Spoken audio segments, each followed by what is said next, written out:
Good evening, everyone. It's so nice to see y'all after last week. I did also really enjoy Ivelisse.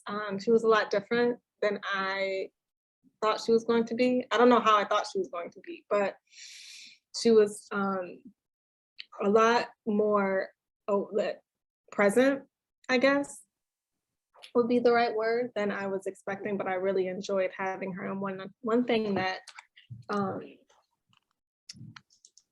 kind of she mentioned that I was wondering if anyone else caught was about one of the stories we read today. Which one was it?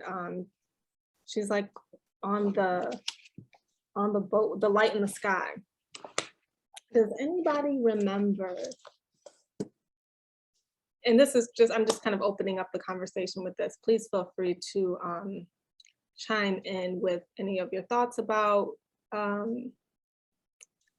only this week's pages, but the pages before, since we spent most of the time last week just kind of in conversation with Ivelisse. So, but all of the book is up for discussion tonight. I just wanted to make that clear, not just these last two stories.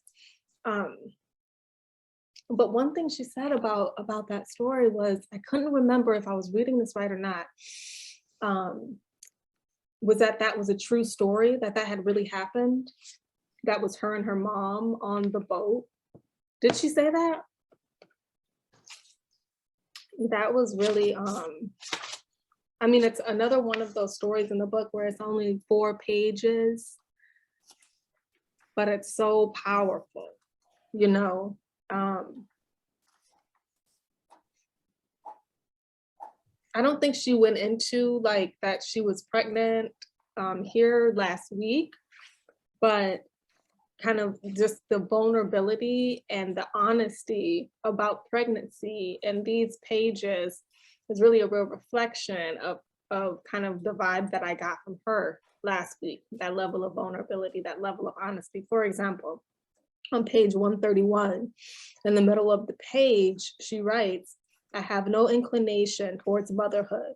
I side with those postpartum mothers who drive their children into the water. Give them over to Yamaya. Let her have them." And do y'all remember that story of that woman that really did drive her kids into the water and like claimed that a Black man did it? Do y'all remember that? And it was like the city was going crazy looking for some random Black man. It was like she had made the whole thing up. Yeah, so I really was, I just didn't, maybe y'all can help me. I didn't understand what happened at the end of that story, just like the other one, or we were all a bit confused with the other really short, great one. I didn't get what happened at the end of that. Did anyone read that story and can help me out? I don't, when you say what happened at the end, doesn't at the end, they just talk about, is that the same story with the UFO? Yes. Mm-hmm. Yeah, that they just kind of discuss the weirdness of the UFO. Well, it's not a UFO, it's a blimp that the Coast Guard is using. Right. And it just ends. But what did you think? When she said, so I felt that these last two stories were really intimate and closely aligned with who she is. That's for one thing, to a point where I'm glad we didn't read them when she was here, because they almost felt too intimate to ask her questions about. I agree. You know, although she put, as I always say, she put it in a book so we can ask questions about it. But that's how I felt about the stories. But are you suggesting she had an abortion or possibly did something to a child? Yeah. I don't, you know, I mean, it's legal. But her mom probably doesn't view, maybe her mom might view it differently. Well, I would say, off of what you were saying, Brandon, one thing I remember her saying is that this was the short story. I think she said this is a short story that she liked best from the collection. And it was interesting because, and the other thing, I mean, it wasn't necessarily the one I liked the best, but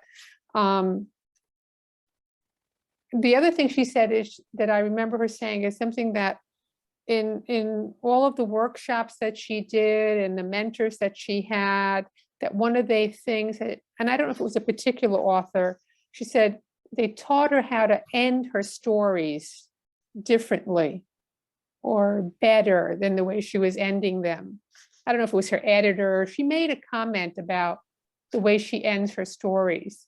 And it was interesting because I felt in the last few, I wasn't sure about the ending of the story. Like some of the other ones in the beginning, like the ending, like for me really hit, and it was like consistent with what the story was about. And like the way she ended this one that we're talking about, that last paragraph, well, the last two paragraphs on page 134. When I look back at the water, the radiance has dimmed because the swimmers have retreated on board. Everything fades to black. One by one, as the lights disappear, only the speedboat remains. I reach for a life jacket. I don't know why she's reaching for the life jacket. Finally, swimming to be enfolded by miraculous human hands, birthing my own luminescent streak. I'm not really sure I understand that last paragraph. That's exactly what Does she get in the water? Does she put on a life jacket and get in this water? And she's swimming to be enfolded by miraculous human hands. What are the human hands? Like, are you, you know, like you were saying, is it the baby's hands? Like that's in her stomach that she's about to, you know, abort. And birthing my own luminescent streak. I didn't understand that paragraph at all. That's and maybe exactly other people did. No, that is exactly the two paragraphs that I also highlighted. Reaching for the life jacket, that throws you off, right? Because if we are talking about abortion, I guess if you reaching for a life, that word life that is kind of the polar opposite, but also I guess on another hand, this character, I guess the narrator is really not ready for this baby. So the abortion could also serve as a life jacket, if that makes sense, for her own life. I thought maybe, I didn't actually get that literal. And I'm not sure if the question got resolved. I thought it was kind of that the story was like parallel, like the mother was having this kind of little hysterical fit about the UFO. And then, and the daughter was having a hysterical fit about being pregnant. And then the mother gets a grip on page 134. When she gets a simple explanation, she's so pleased. And somehow the daughter ends up getting to some kind of clarity at the same time. And I just sort of thought the parallelness was the thing there. So at the very top of 134, at the end of the first paragraph, she says, I keep a straight face as my mother says this. What if this speedboat's full of thieves? Because I respect fear. Any other day I would have been exasperated. But tonight she vomits what I cannot expel, which is fear, right? She's afraid. And then right above where Anais, where you read, the sentence before the third to the last paragraph of the second sentence, this whole time she channeled my fear, but she didn't really need the implausible. And I guess I didn't really think it all the way through, so I don't have some grand theory here, but it seemed like the comfort came from them having UFO and baby panic and reason kind of happen together. And that's kind of what the story was about. I don't know. Oh, okay. So maybe it was a UFO in the sense that it was like a false birth, or maybe there wasn't a baby. Because in the end, this unidentifiable object was actually like a blimp or something like that. Right. Right. So it went from being like a amorphous kind of terrifying fear to something that you can explain and deal with. Yeah. And that you think, do you think, Paula, that she just came to terms with what was going to do about being pregnant and she was going to have her life. Because that thing about birthing my own luminescent streak. Yeah. Like that she had come to terms with the fear of what she was going to do about being pregnant, and what had made her own decision that she was going to live her life. I guess. I don't know. That's fair enough. Yeah. Yeah, that makes sense. Yeah, because I reached for a life jacket. I can see in this context how the life jacket is the abortion. You Right. know, I something that's going to free my life, that's going to save my life. Like she's so clear she does not want to have a child. Right. At least at that point in her life, in this story, you know, she's so clear. And maybe that's what the life jacket is the thing that's going to save her life.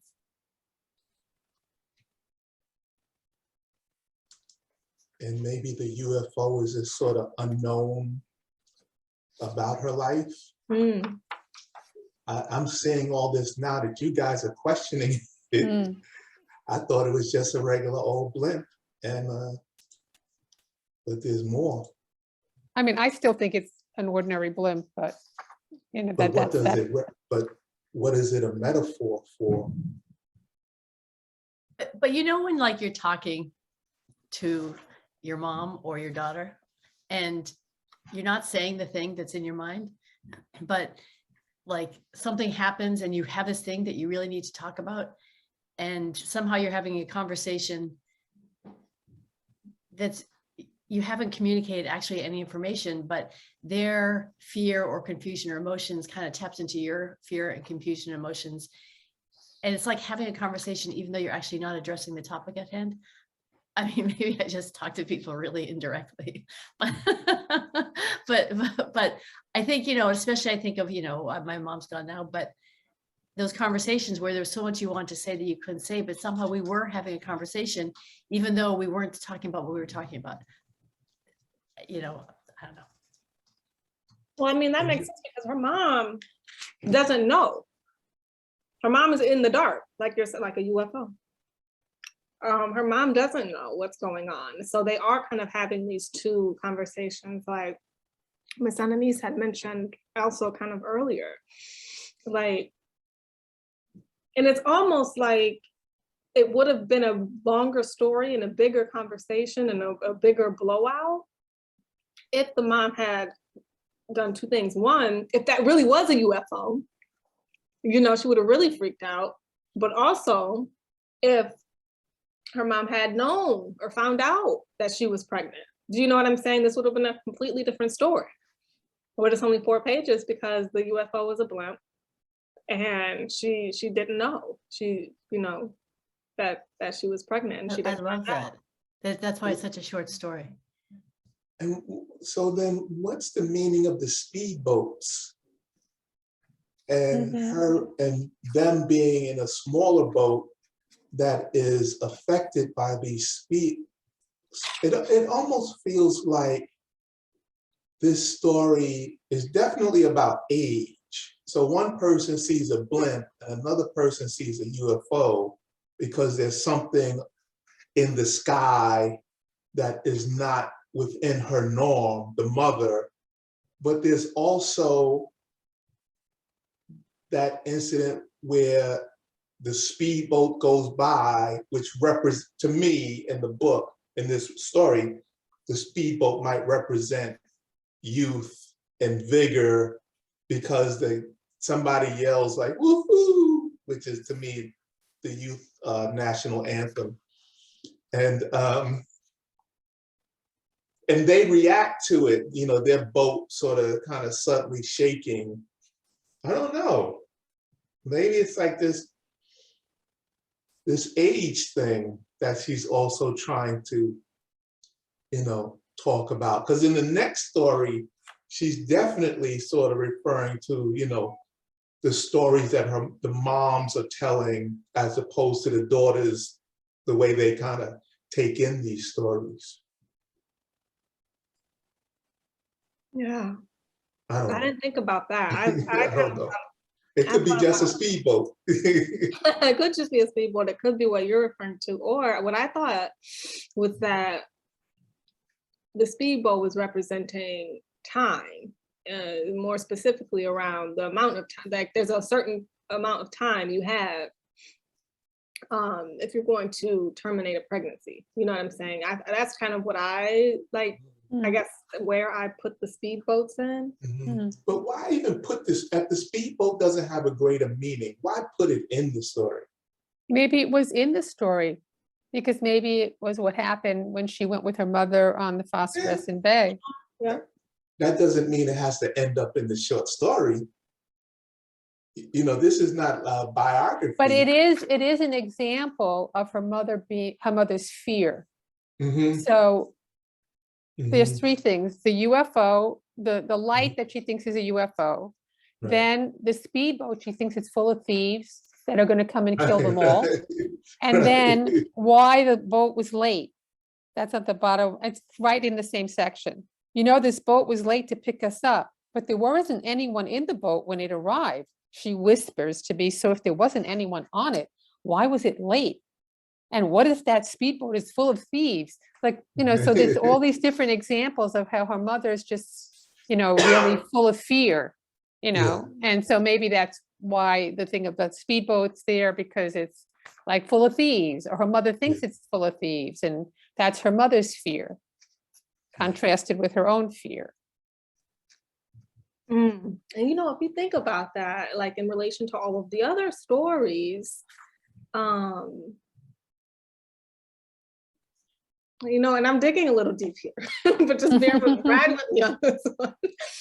You know, if you think about that in relation to all of the other stories, these are women in these stories who don't trust men. These are women in these stories who have a lot of reasons to believe that men are thieves, who have a lot of proof, who have a lot of evidence. These are women whose fears maybe are founded. So it's almost like it should be another name for them. What is a name for a confirmed fear? A fact? I don't know. It just feels like, it feels like the speedboat and the thieves, especially the thieves, to me, represent what a lot of the men have, the qualities, the negative qualities, that a lot of the men have in these stories. And that when you do have a child, it's a beautiful thing. But your life is kind of hijacked and stolen from you in that sense too. Well, you know, I wanted to get back to that thing about what she says about being pregnant, and that line that I'm not sure who read it before, about, you know, I think you read it, Brandon, when she says, I have no inclination toward motherhood. I was also very like shocked, like, by what she said there. Let her have, you know, like, I side with those postpartum mothers who drive their children into the water, give them all over to Yemaya, let her have them, like, and because it comes first in the story, that sentence, that series of sentences, and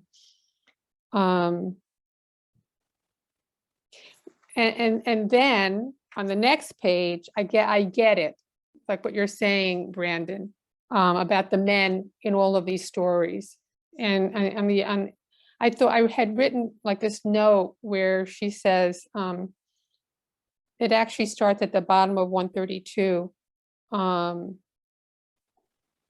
He's the man my mother warned me against. As soon as I found out I was pregnant, I broke up with my boyfriend. I didn't want my life to be irrevocably connected to his. I think that's what you're saying, like who these men are, these boys that they, you know, the women in this and the girls in these stories wind up involved in.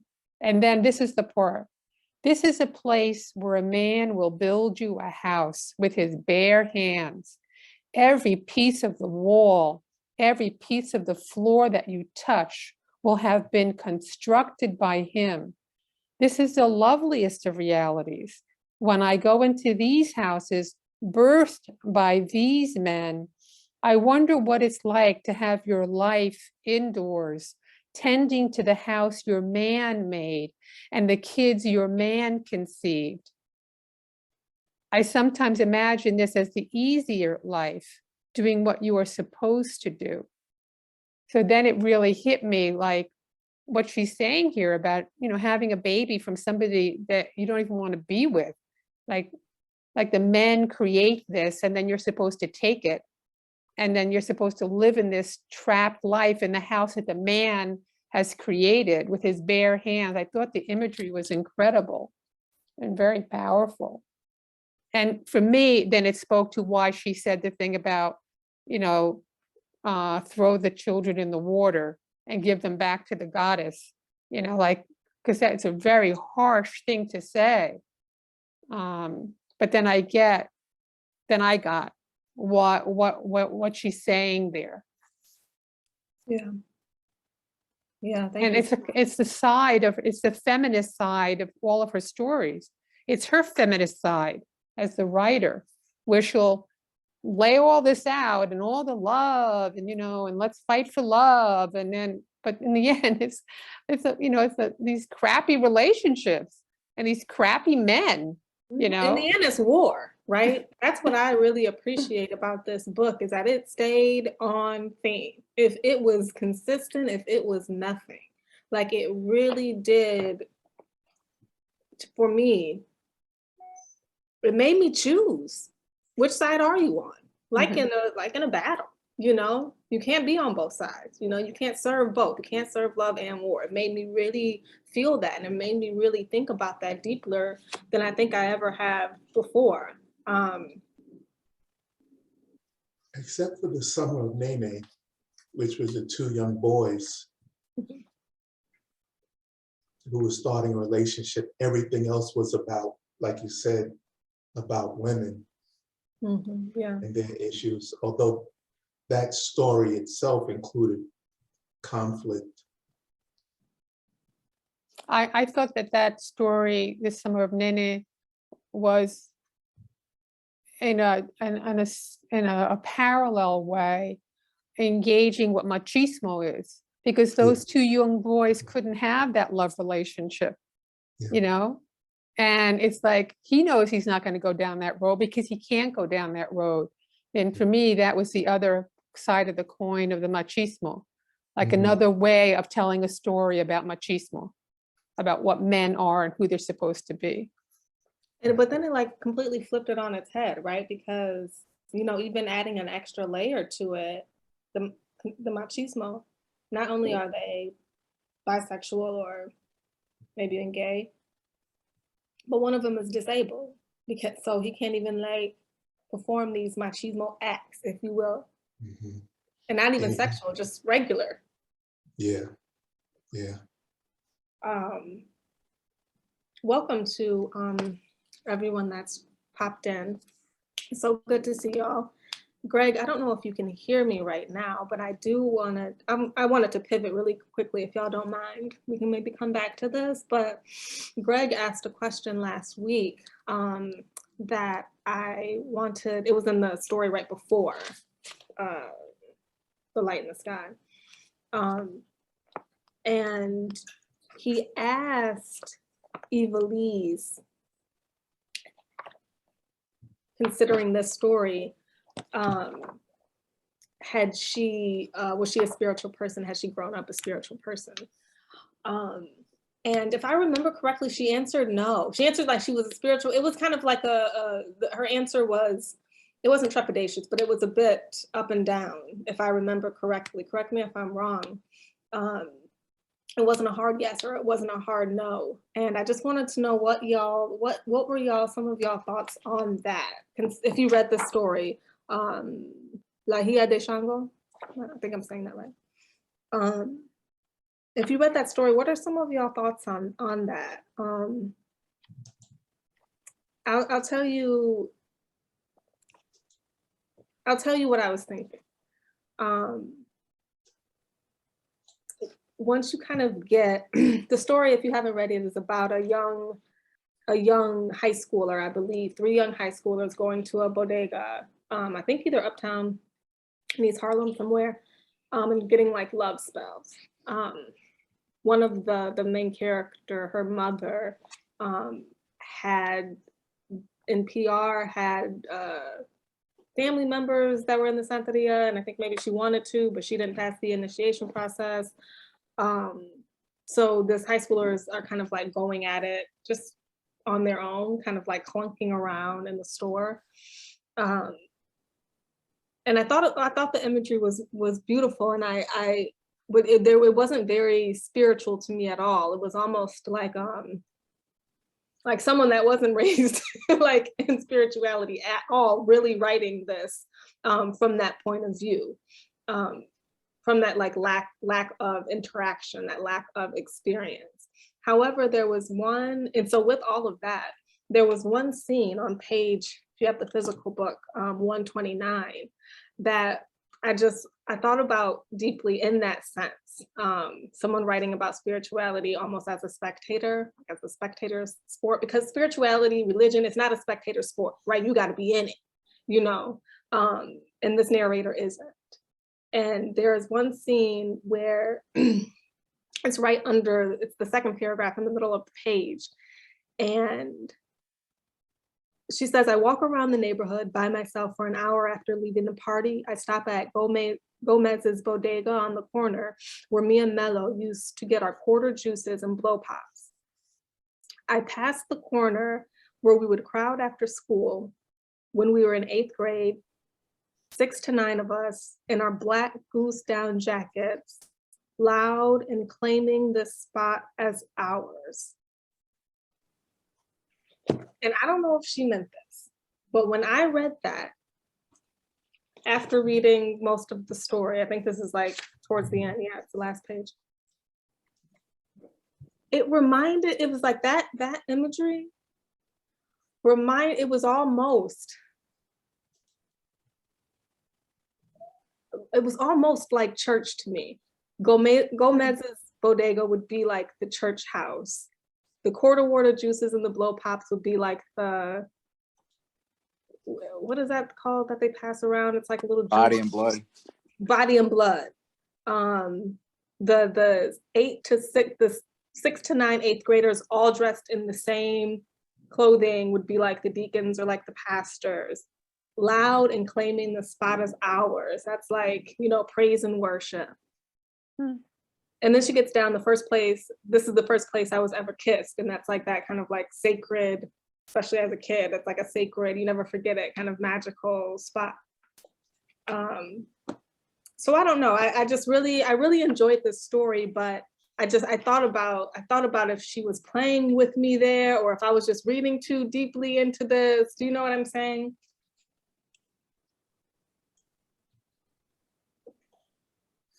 It's a very interesting reading of it, definitely. And even though it's like putting a deeper insight into it, I think she would probably say like everyone's meant to interpret these stories how they see fit.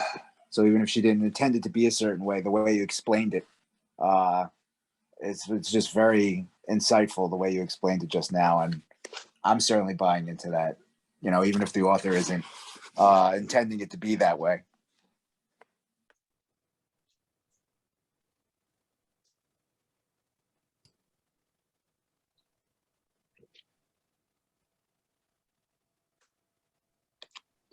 Yeah, these that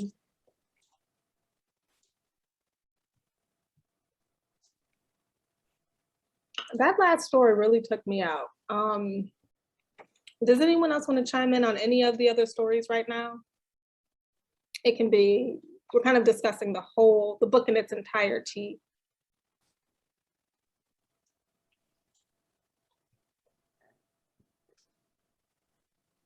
Good point, Greg. I think you made a good point. Thank you, Susan.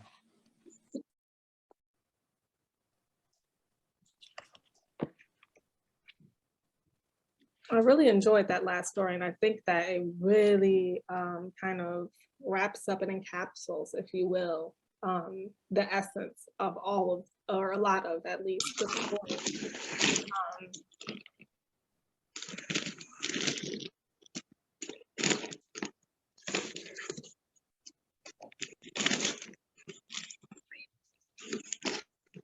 it's just, it's like scares me a little bit. You know, I know it's like, I know it's a book, but when I'm reading it, I'm like, oh my God, maybe this is like for real, you know? Maybe love is all a battle, and maybe like, maybe we all shouldn't be ready for war. Like maybe no one is safe, you know, like, It felt like if every daughter listened to every mother, it would be the end of civilization. Like you just cannot trust men. You cannot, under any circumstances, enter into a loving relationship. It is impossible to do so. but was it just me, or when I believed it, I was like, she's right. I was like, mama knows best. Like I was with her, you know? But the mothers have to say that because they know how the daughters are going to be. And at the very, very last thing in the whole book is, she says, so, you know, which side is it? And the mother said, it's both sides. You can't stop shuttling back and forth. It's those conversations between the mothers and daughters. I love, Ron, what you said, that if the daughters listen to the mothers, it would be the end of civilization. But they do listen to each other, and they keep talking. I'm also sort of struck looking at the end here, how often mothers go into daughters' bedrooms and how many conversations. There's so many conversations in this book between mothers and daughters at so many different levels. And that's part of, I think, the back and forth between the positions. Yeah. Yeah, because she says in Love War Stories at the very beginning, because you're absolutely right, there's these conversations, so many between the mothers and the daughters, but then she kind of describes it as, we started this war against our mothers to believe in love. Girls would tell love stories, and our mothers would tell anti-love stories. So it's like this constant back and forth, you know, no one in this book was really on the same page, except Ron, you're right, the Summer of Nene. Yeah. You know, last week, she just did it in passing, but Ivelisse referred to herself as an old maid. And she did it quickly. I cannot remember. It was not related to a story. She was just talking about herself. And I don't know why that struck me and what it actually means. It felt like the last story. It felt like she was both mother and daughter. Don't ask me why. When she said that, and I don't know if anyone else caught that when she said it, because I would bet she's a relatively young woman. What's young? What's young? that? I said, what's young? I would say she's probably she's not 50. She might be. Yeah, she might be. You cannot tell with Black and Puerto Rican people. You really can't. What? But I got a sense and I just tried to look up her age and I couldn't find it. It's not in But Wikipedia? I was just going to look in Wikipedia. Yeah, she doesn't have a Wikipedia. She's 52. Oh, What's she that? doesn't. She's 52. Yeah. Oh, okay. I Yes. figured as much because of when she talked about her college years. I figured she was a couple years older than me. And I don't know if maybe she used the words old maid, but I think she talked about her life in the sense of when she started feeling, I don't want to say successful or accomplished. She was like, I got to a certain point in my life. I've been writing this book for 3 to 4 years. I don't have X, I don't have Y, I'm not married. Like, Yeah. basically the same things I would say. And just spitting it not in my feelings at all. TMI, But TMI. it's just when you're in your feelings and you're just like, I don't have this, I don't have that, I've been doing this, I'm not published. Like, I think that's when, you know, and I don't think she meant it in a way that she wanted to get married per se. It's just like, there's some things that you want, and then there's some other things that are kind of imposed on you, right? Like, quote unquote, you should be married by this age or have kids. But by this age. So it doesn't mean that's necessarily what she wanted, Mhm. but it's, it is, single, black, white, female, X, Y, and Z. So I think that was the context of where she was coming from. Okay. There's also a desire, a want. There's always sometimes a lingering thought like, oh, I wonder what that would be. And like Myra said, I mean, it's not necessarily what you would want. It's just maybe if you always question what you don't have. So, okay, I'm not married. I don't have children. I wonder, and then you're writing a book of love wars. And basically all of the stories are anti-love, or I forgot the word that Brandon said earlier, but most of the stories sound like that. But she is pretty clear. Brandon, when Brandon read on 132, 133, that paragraph about the man building the house, the next paragraph is amazingly clear about saying no. Like, but these, this is the top of page 133. But these same wives ask when I will get married, have kids. My answer is never to both. And after each woman whose house I have stepped into has quizzed me with these two perfunctory questions, all have declared, good, don't do it.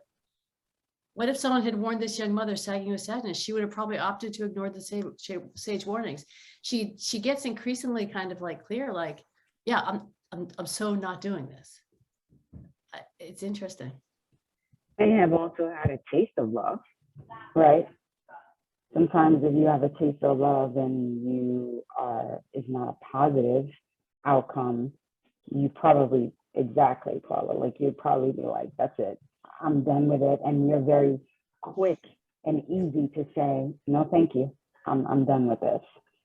And the other thing that folks are saying about mothers and daughters, mothers, let's face it, they're wiser. They've been through it. They've had experience. So therefore, they're able to say, don't do it. Even though sometimes you still have that lingering thought of, I wish, but don't do it. Don't do it. It's not even worth the headache. So. And you stay that way for your whole entire life? Why not? If something happens to you when you are 30, you still have 40, 50 years ahead of you.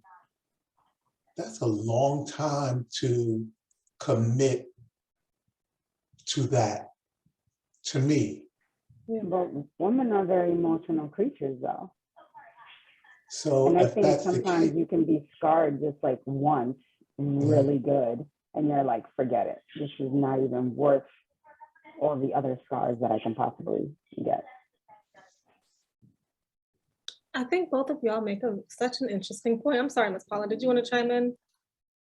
I was just going to say that the virtue of having love and anti-love stories is that it's not like at 30 you say, okay, I'm never going to love again, although she kind of does on page 133, but you can sort of, you can sort of say, well, everything that happens, you're going to process between that binary. And so if love works out, you say, oh, well, love works out. And then if it doesn't work out, you say, well, see, it proves it. Love doesn't work out. And so you're kind of good for whatever happens. And that can carry you through, without taking a fixed position, that can carry you through decades. This is just so interesting to me, like, because I am hearing and just kind of soaking in all of what everyone is saying about this. But, my question, the question that comes up for me is two questions. One, can you even really have love without war? Is that even possible? Can you have one without the other? And the second question that kind of comes up is what Barbara was saying, like, okay, you can get hurt once really bad and you're like, this is it for me. Learned my lesson, not a problem, like miss me with the next one. And with like love, that emotional love, right? That romantic love, if you will. But doesn't work on the other end. Like, because I'm saying you can't have one without the other. And you can get hurt once really bad in love and not want to ever do it again. But can you kind of like win a war and kind of want to do it again? You know what I'm saying? Like, could it happen? Can the same thing kind of happen on the opposite spectrum? Does that make any sense?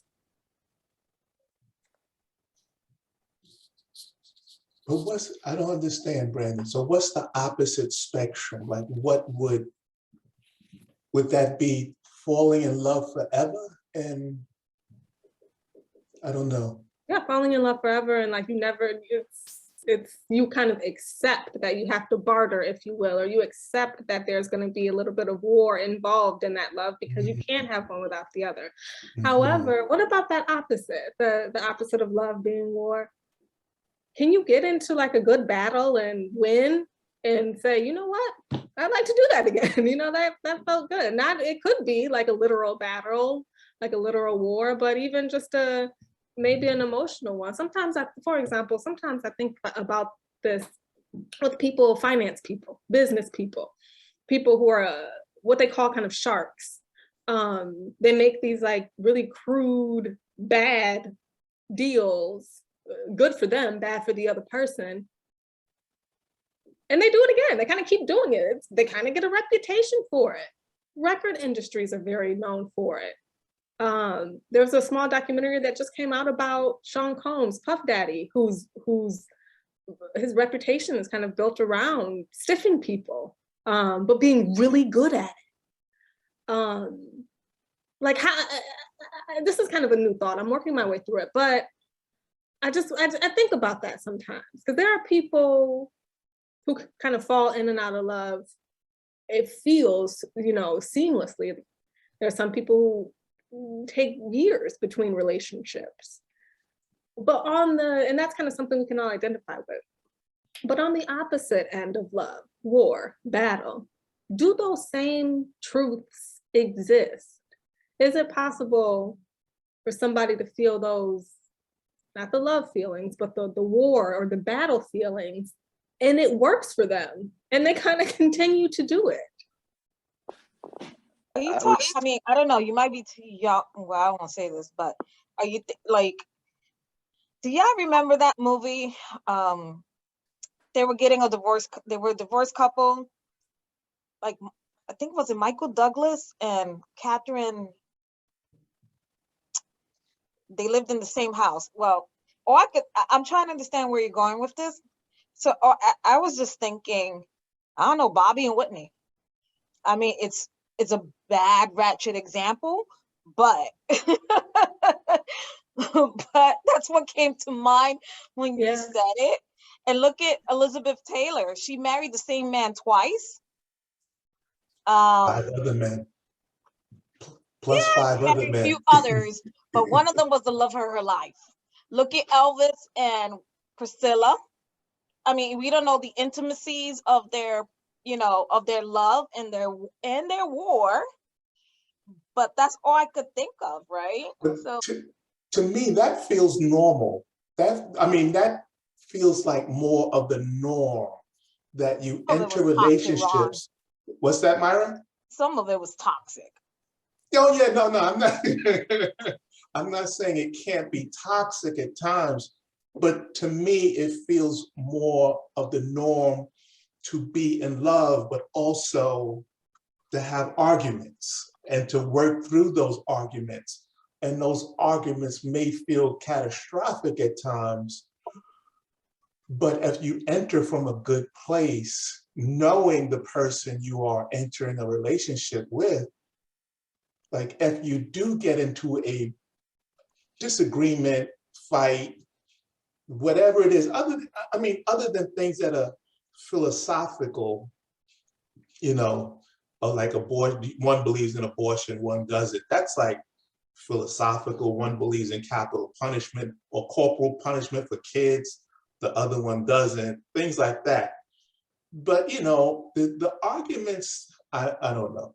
Maybe I shouldn't go any further, but the arguments that most of us get into aren't philosophical. They are, you know, what's for dinner kind of arguments that escalate into something greater. And you have to be in a place where you know, well, if that person doesn't like string beans and I want to eat string beans tonight, we're going to have an argument, but it's not going to be the end of the marriage or relationship. So all this conversation is making me think something I hadn't really thought about the book before, which is there are lots of those kinds of flexible conversations, like you still stay married even though you argue about string beans. It's in the Summer of Nene, it's in the mother-daughter conversations, it's in even when the narrator goes and talks to her father, they have a real conversation.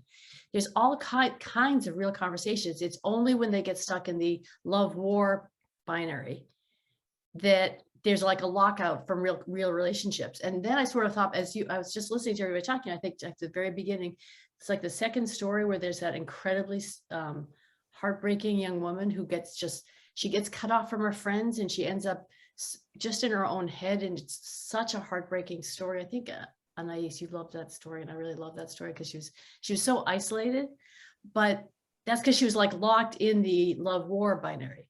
But if they can have love war going on, but they have all these other relationships going on with a friend or with their group of friends, or even with girl and boys who go out to the bodega together, then they actually have relationships in life. It's just not that narrow binary that sort of kills people. It seemed interesting. Like that's one sliver of many kinds of functioning green beans and long-term relationships that go on in the book. So I have a thought. It's kind of maybe challenging what we're talking about. What I think it might be what I'm going to say. Maybe this is.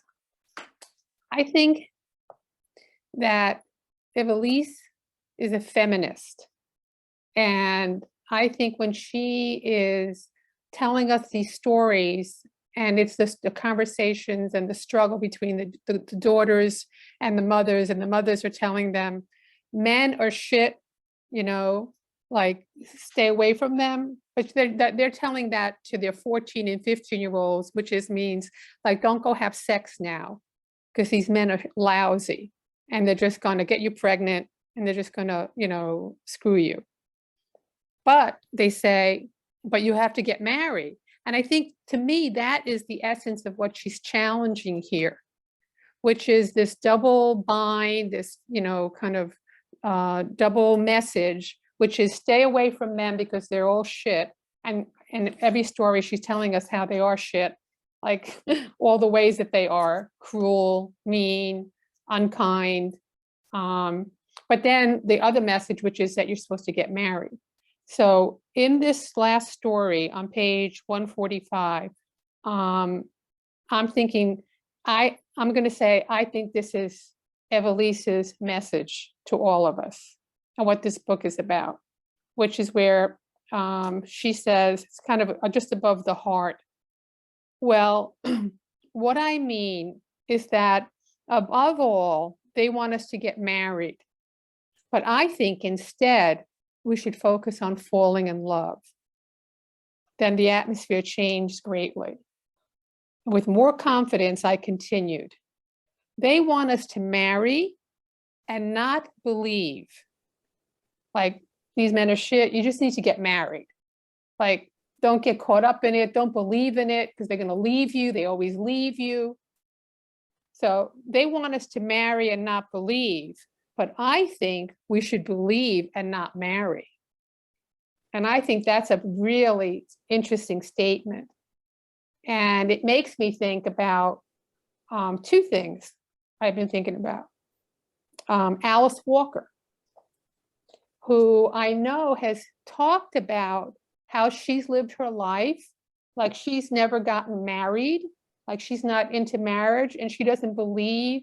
I've read an essay of hers like somewhere along the way, like she doesn't believe you have to think that love is going to last, that every relationship is going to last, that you want each relationship you're in to be the best of who you are and to discover that kind of love. But Alice Walker really challenges like the myth of forever. Like, just because you love it means it's supposed to last forever. And then what her father says, what I think, Paula, you were referring to that about the father said, I did love your mother. I did love her. She was my life. But then something happened and something changed and I didn't love her anymore. And I didn't want to be there if I didn't love her anymore. So I'm going to argue, I don't know if it's argue, I'm going to say, maybe this is the message. And maybe it's even the message of Ivelisse's life. You know, she's 52, she's not married, she doesn't have children. Like, this is how she has chosen to live her life. Like, to find love in relationships, but not to have to turn it into something called marriage or some long-lasting thing that's supposed to be, and then you get hurt and you get left behind, rather than living love in a very different way. I'm going to say this is what I think her message is, what she is arguing for. Believe in love and not marriage.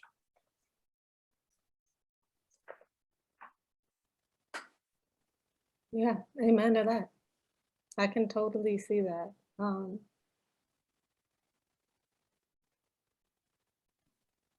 There's a quote from Alice Walker Anais that says, I have learned not to worry about love, but to honor its coming with all my heart. Mm-hmm. And that kind of reminds me what you just said. So that was beautiful. I mean, that was, it's amazing if you can think that way, right? Not to worry about like marriage. I mean, that's the focal point that everybody thinks about. And then you get married and you're like, oh, okay, that's it. Like that was all that this was. Why? So I can formally be married and formally have children and, you know, do the right thing by who, I don't know whose eyes, but, you know, whoever's eyes that you believe in. But worrying about falling in love and staying in love, that's the better picture. So thank you for reading that. I agree with Barbara. We all do. But I do think that was the point that Alice Walker is making is the point. God forbid I be in the same conversation with Alice Walker, but like I wasn't advocating marriage. I wasn't advocating relationships that lead towards this end called marriage. I'm advocating for being open to love. Like, so if you're in a relationship and it ends poorly, don't think that all relationships going forward will end poorly. And I know for women, it's a little different. There's a lot of trial and error going on. And for men also, I think, you know, I think we are grappling with how men deal with their emotions, which are rarely the center of conversations. But I do think that there's a place always for love. And war. Brandon, you're right. There is no love without war, but that's what makes a relationship enticing, right? But I'm saying not crazy, but the idea of what Ron was saying, finding or allowing there to be love, right? Again, in your life. But the problem is the big T word, trust, right? You feel like maybe I just can't trust this person, or maybe I just can't do this. So that's where the problem lies. Or maybe I can't survive a war with this person. I may be able to schlep through the love part and it may even be enjoyable, but I cannot survive a war with this person. And that's what it is for me. I don't know why I'm yelling. That's what it is for me, this book. It's not the love part. The love part is almost easy. Can you survive the war? That is the question. That's what nobody ever talks about. Nobody ever prepares you for the war, right? Nobody prepares you for the arguments about the string beans. Nobody prepares you, sorry to keep using that term, Ron, but nobody prepares you for, you know, I'm gonna leave Will Smith out of this, actually. I had a Will Smith one, I'm gonna pass on it, but no one prepares you for the war part.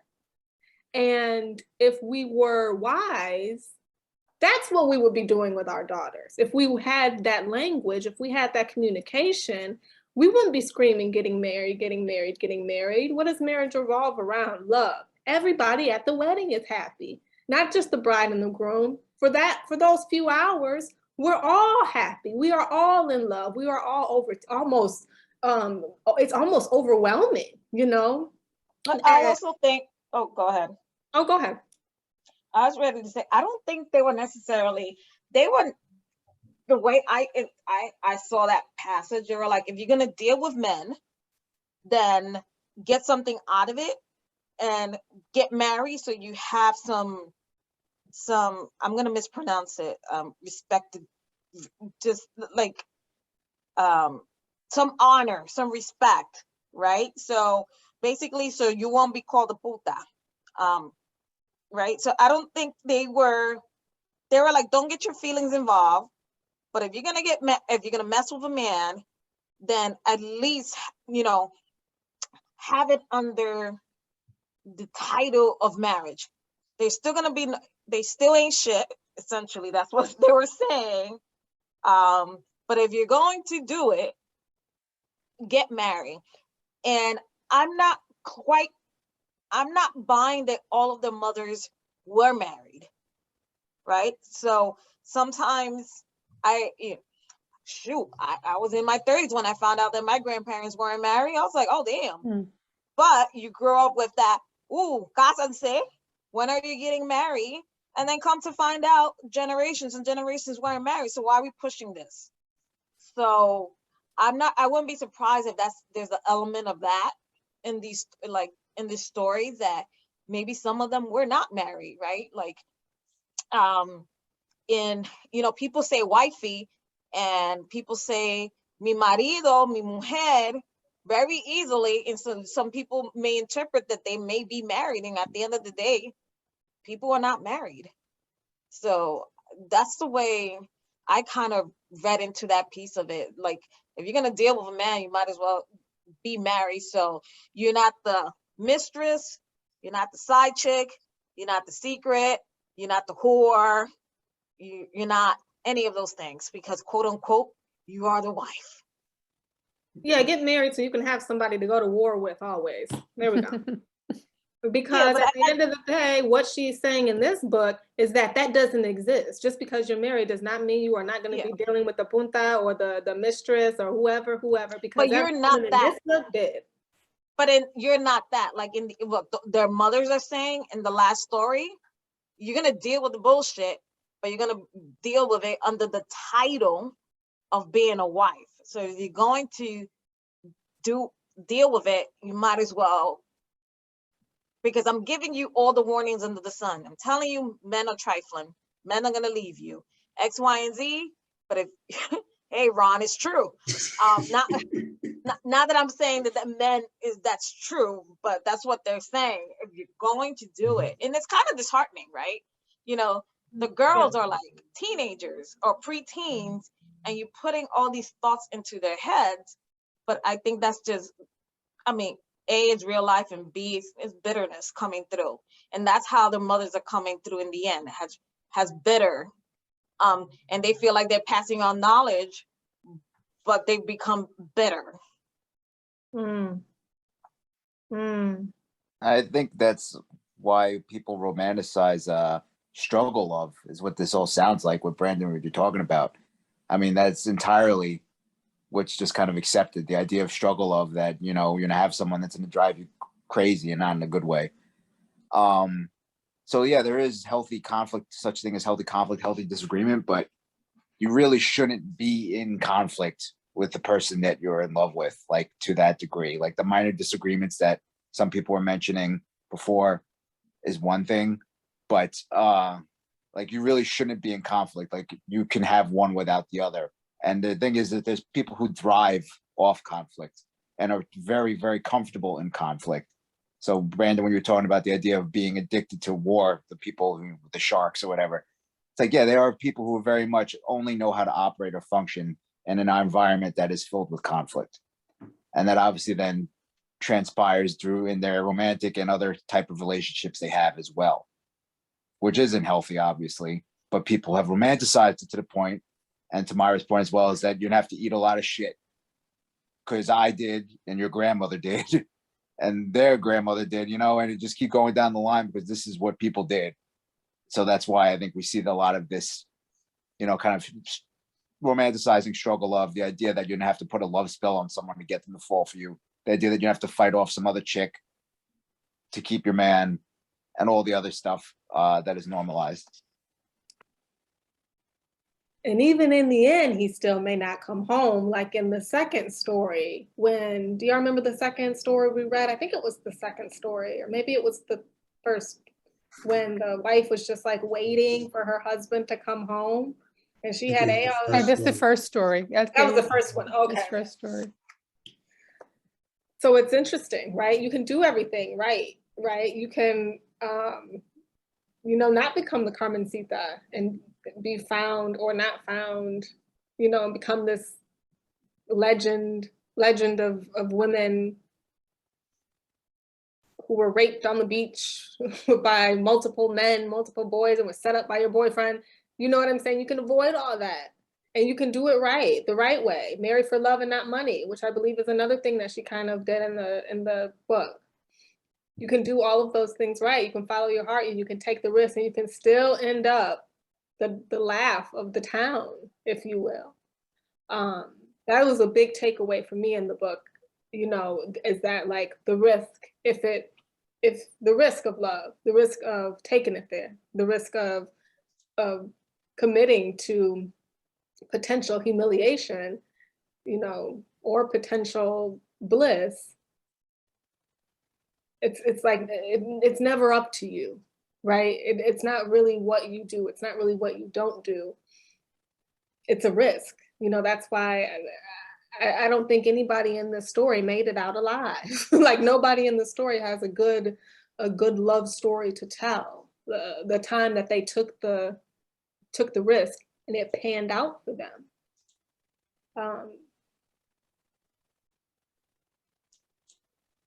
Maybe the two young men, but. So that girl that you were talking about, Brandon, you think she's gonna want to love again?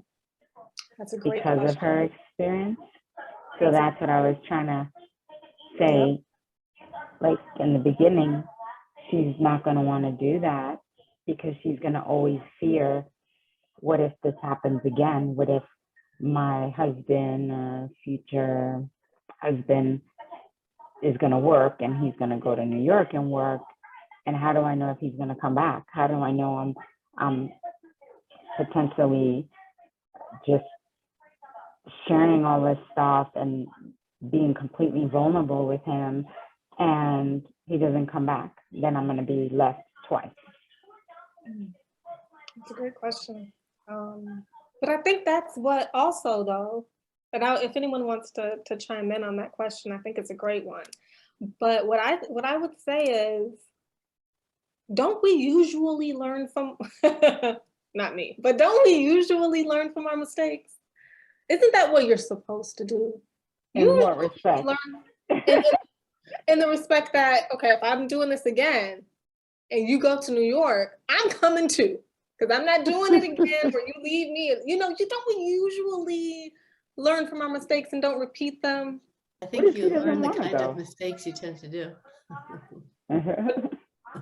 Wait, in a real world, we're supposed to learn from our mistakes and not do the same thing over and over again. But then we all know we have those friends where they meet a guy, the guy turns out to be a hot mess, and then they meet another guy, and the other guy has a lot of similarities to the last hot mess. And you're like, didn't you see it coming already? The signs were not there again. And I had a friend like that, and it seems like every guy she met was a boob. And she kept doing it over and over. And then we just sucked it up to, oh, Nita likes those kind of guys, you know? And I couldn't understand why she just kept getting into the same type of relationship with the same kind of guy, getting dogged out, falling in love, getting cheated on and dogged out. Our shoulders were there for her to cry on. And then she meets the next guy. We're all excited for her. And then it turns out to be the same thing all over again. So it started making us wonder, is it them or is it her? I mean, we all have personality traits, and we look for people subconsciously that kind of fits within who we are, just, you know, naturally. So she might be looking for a certain kind of, she might be looking for certain traits in a man that she thinks are healthy, because that's how, maybe just making assumptions, that's how she was raised, you know? And men select women because they want mommies, or, you know, things like literally mom, not hey mommy, but like mothers, you know, and they make those mistakes. So.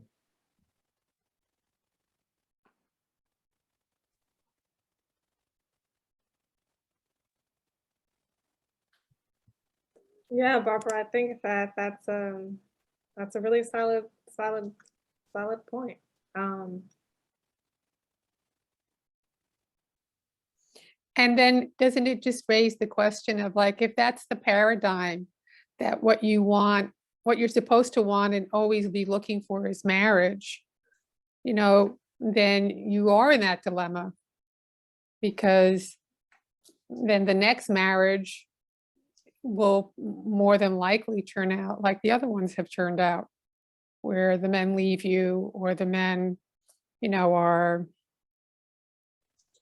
not good to you, abusive.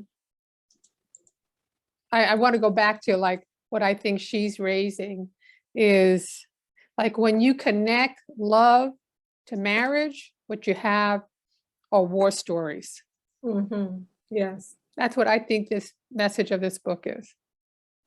And I think she's, as a feminist, is challenging us to not make that assumption. It's like, so, you know, it's like, how can you even break out of it? You know, do you have to be somebody like Alice Walker, you know, to like break out of it and say, no, I don't have to do that. I don't have to do that thing that everybody else is doing. I'm going to live my life the way I want to live my life. And I'm going to love the way I want to love.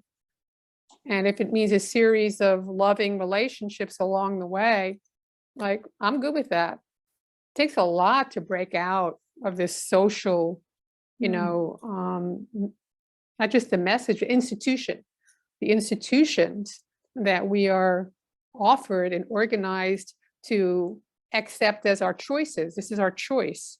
You either be a Hamona from one of the first stories, you know, the spinster, or you get married. Like, those are the choices. And it's a pretty negative view generally of the person who doesn't get married.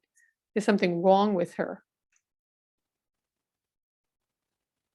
And then on the other hand, you know, there are also sort of negative connotations around women who get married multiple times, married and divorced multiple times, you know. But it also begs that question that we're kind of talking about. Do you absolutely need, just because you're having a loving relationship with someone, is it okay to acknowledge and accept that loving relationship may have a time limit on it? Right? That's so hard to accept. Yeah. That temporary love, accepting that is hard. And I think I know there are women in my family who have been married 5 times, married and divorced. That's a lot. That's a lot of risk you took thinking that something was going to work out, and it did not, because it was temporary. And I think perhaps for me, the stories are also kind of playing with that, challenging us as readers to think about love in a different way, thinking about love as temporary, these like temporary loving relationships that if you played the cards right, could work out where you're not at war, right? It could work out where, you know, everyone involved kind of grows and levels up a bit and then moves on to the next once that loving relationship is over. But that is a hard concept to grasp, for me at least. I mean, I feel like with this book, I'm getting a lot better at that concept. Temporary love, relationships having time limits, and being okay with that. But it is tricky. Do you remember when we read When I Was Puerto Rican? Mm-hmm. Yeah. And the mother, I can't remember how many children she had before she had enough. Like 7 children, 8 children, before she finally said, you know, and the husband was still stepping out before and after every child. Yeah. And like, how long did that take? You know, or not even as far as time is concerned, but how many slights can you be handed, you know, before you say, this is enough? You know, wave the white flag, right? Yeah. So I have a question. Why is it that women are slighted if they are married multiple times, and if a man is, it's seen as, oh, it's okay. Like Richard Pryor was married 7 times. What? Right? 7 times, and once to the same woman. No, I didn't know that. It's patriarchy. We make the rules. Oh, that's what it is. That's what Can we it is. block Ron? Can we block him? I'm not even Is there a joking. way to do that? I'm not joking. That's what it is. We make the rules. Men make the rules. That's all it is. And women, what's wrong with you? What did we just finish reading in your book club? Yeah. You know, that's all it is. And we society accepts it as the norm without the majority of us questioning it, you know, but it's patriarchy. I was thinking when along these lines, and when you said, Brandon, like I think you said the women in your family have been married 5 times, like your aunts, you know, right? Yeah. When you said that, I thought about an interesting thing in my family, the Puerto Rican side of my family. There are a number of women. My aunt is 95 years old, and she was married to my uncle. And when he passed away, she was like 40 years old. She never married again. She never married again, and she never had another relationship, another love relationship. And I don't think it was because he was the man of her life.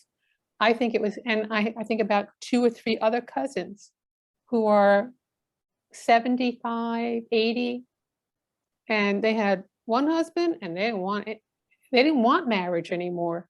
But what I'm trying to say now is that they didn't want marriage anymore, but there wasn't a way to have love unless you have marriage.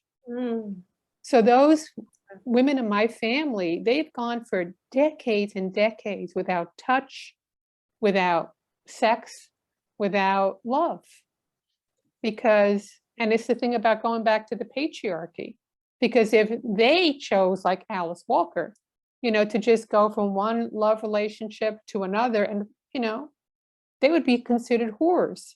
And, you know, so I was just thinking about that, about the flip side of, if you don't accept the billing that marriage is what you have to go for, then you can live a really lonely life. Like you can live decades without marriage and without love, because that's the deal. You can't, if you're a woman, you can't have love unless you do it in a marriage. And also, Anais, I don't know if your aunts, the ones you're referring to, have children. Oh, yeah, they all have particularly if- children. Right, particularly if they have girls, they also want to set an example for their children, maybe. I'm just guessing. I'm not sure. But how would that look if my children see me, I'm divorced, and then Right. like a year later or 2 years, no, I don't even want to set a limit, but, and then I get married again.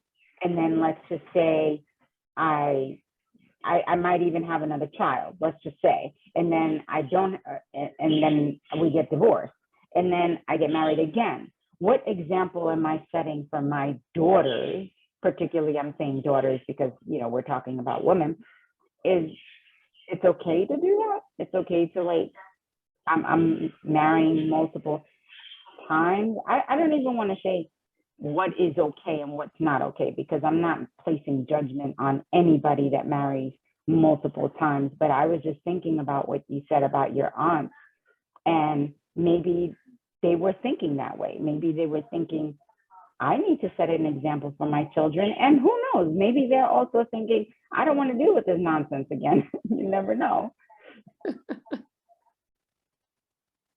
I think from knowing them, it's, I don't want to deal with this nonsense again. I Yeah, don't want they to were deal with smart the ladies. house built by the man, you know, that the man owns and that we, you know, are trapped in. Mhm.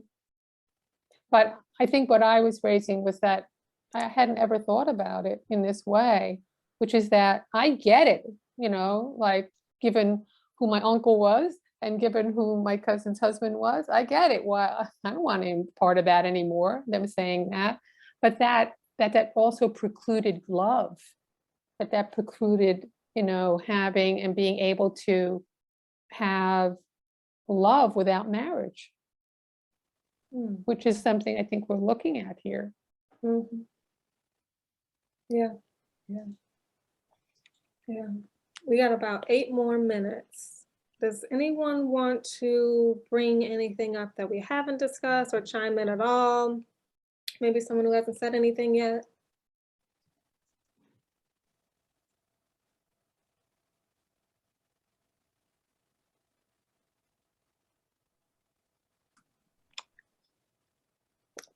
I will say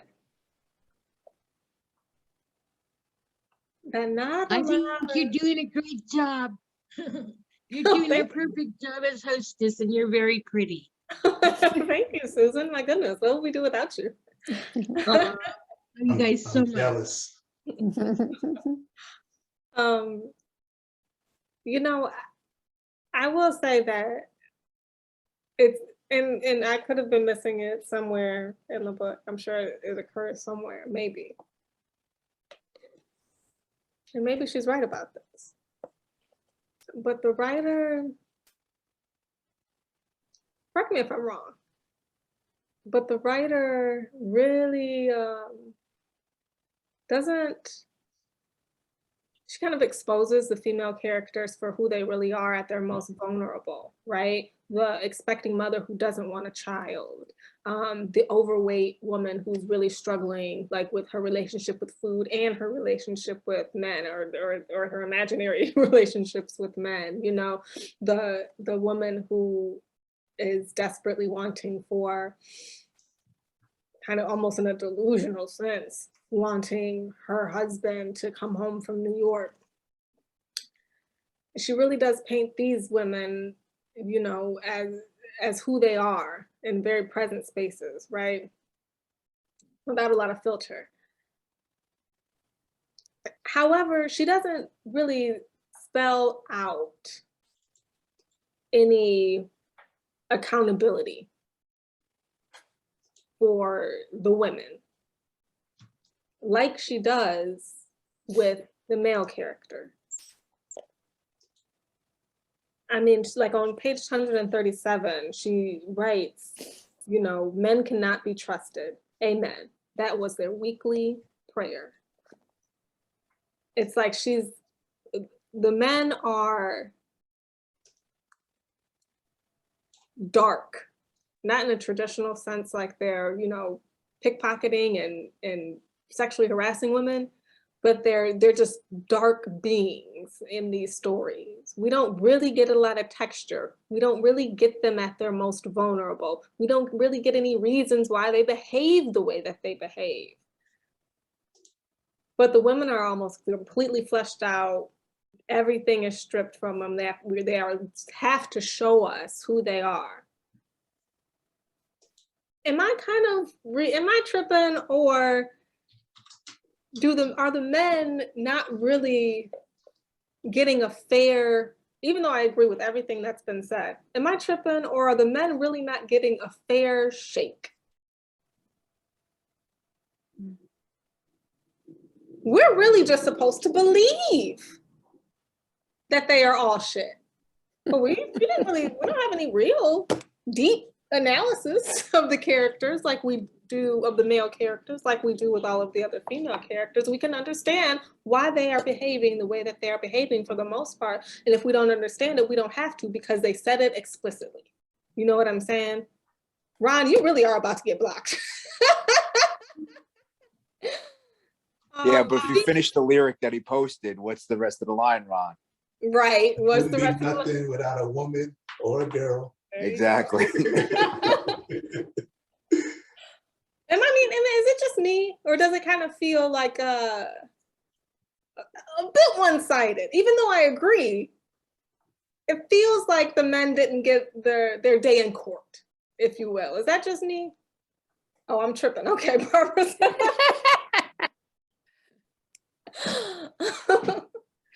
Maybe. I mean, she kind of does tells us, I didn't read all the stories, but she kind of does tell us why some men aren't shit, right? They cheat, they abandon their families, and I think that's the key. That's one of the ones that kind of stuck out for me, was like, they left me, or they left me for someone else. So it's almost like, I don't need to go into the details, because at the end of the day, you're not supposed to be cheating. You're not supposed to be abandoning your family. So. And how Men don't big have with to- this? I'm sorry, Barbara. It's okay, I blocked it before, so go ahead. How big would this book have been if she had given both men and women equal treatment in a good or bad way? Yeah, that's true. It's been 700 pages. That's true. I mean, because Myra's right. Like, you don't really, you shouldn't be abandoning your family. You don't get a page for that. You don't get to tell us why you did that. You know what I'm saying? Because you're not supposed to do it in the first place. Whatever your reasonings are, they don't matter. However, I'm just wondering, I'm just playing devil's advocate. Like, Well, and the one place where she did reveal, which is her father, like all the way through the book, is he just left a mother. He hurt her, abandoned her after 26 years of marriage or whatever it was. But then in one of those last stories, when she asks her father, then he does get to have his voice and to say that what he said, and be vulnerable. I mean, he was very vulnerable in that conversation. Because he did give us one example. She did do that with one of the characters, where she gave us his story. And we saw him in a different light. I mean, I saw him in a different light.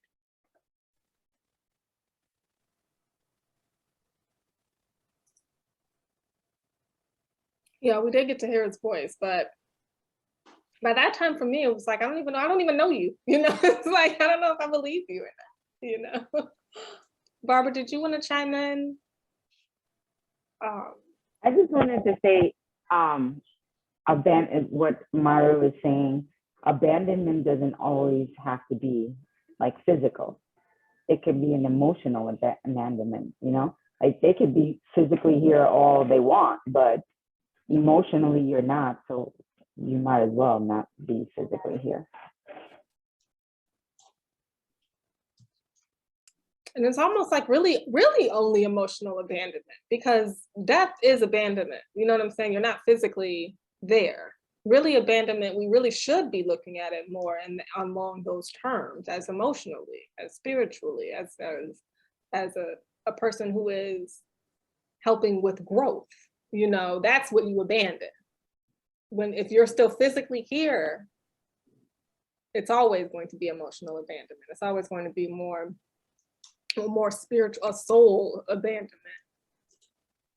And I think Myra's right on that. I think she hit the nail on the head. You don't get to explain yourself for that. No one wants to hear it. And it's hard to get anyone to agree with you, whatever your reasonings are. Unless you died, you don't get to explain why you abandoned your family. Nobody wants to hear your side of the story.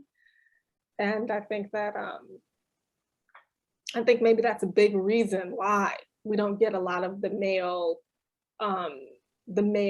version of what happened, you know, because it doesn't, their version doesn't matter, you know. That's kind of how it feels in this book. You know how they say there's two sides to every story? It's almost like in this book, it's like, yeah, there's two sides, but one of them is wrong and one of them is right. And I am explaining to you the right one. So usually I want to hear both sides of the stories. In this book, I'm okay with mostly getting one side. I don't know why.